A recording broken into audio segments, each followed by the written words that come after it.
বিশ্বের ভয়ঙ্করতম drone Bayraktar কেনার পর তুরস্ক থেকে স্বল্প পাল্লার মিসাইল, হালকা ট্যাঙ্ক, এমনকি অ্যাটাক হেলিকপ্টার কেনার কথা চলছে এরদোয়ান ও ডক্টর ইউনূসের মধ্যে। আন্তর্জাতিক অস্ত্র বিক্রির ক্ষেত্রে যখন বিভিন্ন দেশের থাকে হাজারো শর্ত, সেখানে কোনো প্রকার শর্ত ছাড়াই তুরস্ক কম মূল্যে অত্যাধুনিক সব অস্ত্র দিচ্ছে বাংলাদেশকে। প্রশ্ন হলো কেন?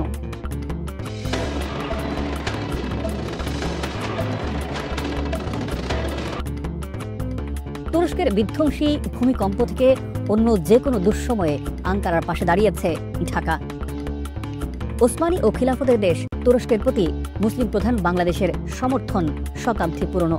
ইতিহাস বলছে সেই ১৭ শতকে অটোমান সাম্রাজ্যের প্রয়োজনীয় সব সামরিক জাহাজ সরবরাহ করা হতো বাংলাদেশে বর্তমান চট্টগ্রাম অঞ্চল থেকে। বাংলাদেশ ও তুরস্ক বহু যুগ ধরে একে অপরের মিত্র। নিঃস্বার্থভাবে এই দুই দেশ পরস্পরের পাশে দাঁড়িয়েছে বছরের পর বছর ধরে। পুরনো সেই মিত্রতা নতুন করে ঝালাই করতে চাইছে তুরস্ক, আর তাই এবার হয়তো বাংলাদেশের পাশে দাঁড়াতে বদ্ধপরিকর এই দেশটি। সামরিক খাতে তুলনামূলক দুর্বল দেশ হিসেবে বাংলাদেশের এখন অনেকটাই আধুনিক ও শক্তিশালী সমরাস্ত্রের ভরসা হয়ে উঠেছে তুরস্ক। যেখানে সমরাস্ত্র কেনার ক্ষেত্রে বিভিন্ন দেশ নানা ধরনের শর্ত জুড়ে দেয়, সেখানে এরদোয়ানের তুরস্ক ঠিক তার উল্টো।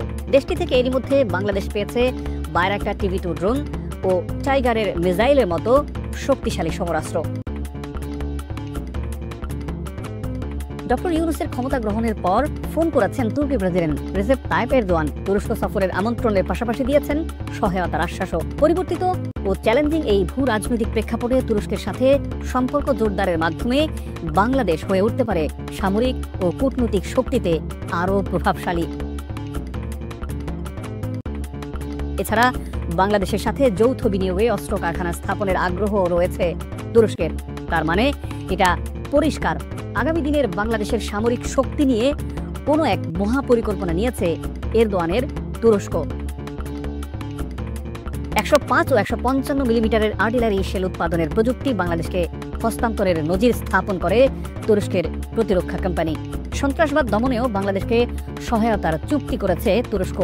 বাংলাদেশের সামরিক বাহিনীর ৩,০০০-এর বেশি সদস্য তুরস্ক থেকে উন্নত ও আধুনিক প্রশিক্ষণ নিয়েছে এর মধ্যে। বিশেষ করে বাংলাদেশের নৌবাহিনীর সাথে তুরস্কের নৌবাহিনী রয়েছে গভীর সম্পর্ক। বাহিনীটির সবচেয়ে স্পর্শকাতর সোয়াট ইউনিটও তুরস্কের কাছ থেকে অত্যাধুনিক সামরিক প্রশিক্ষণ গ্রহণ করে। বাংলাদেশের রাজনৈতিক পট পরিবর্তনের পর তুরস্ক যেন বাংলাদেশকে সামরিক খাতে শক্তিশালী করতে উঠে পড়ে লেগেছে। প্রতিবেশী দেশের হুমকি মোকাবেলায় বাংলাদেশকে দিচ্ছে তুরস্কের হেইজার ও প্লাস এবং ATMCA মিসাইল। এর ফলে শত্রুপক্ষের যে কোনো যুদ্ধ বিমান আকাশেই ধ্বংস করে দিতে পারবে বাংলাদেশ। আকাশ প্রতিরক্ষায় তাই এই অত্যাধুনিক মিসাইল অনেকেরই চিন্তার কারণ হয়ে দাঁড়িয়েছে।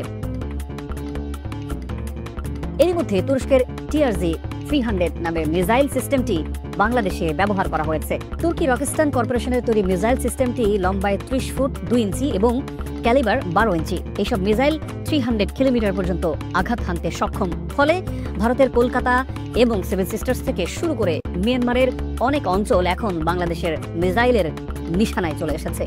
এমনকি তুরস্ক থেকে ট্যাঙ্ক কিনতে ইতিমধ্যে চুক্তি সম্পন্ন করেছে বাংলাদেশ।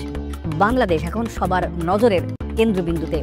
প্রিয় দর্শক, এই বিষয়টি নিয়ে আপনি কি মনে করেন? তুরস্কের সাথে সামরিক জোট বাঁধলে বাংলাদেশের জন্য ভালো নাকি খারাপ? মন্তব্য করে অবশ্যই জানাবেন।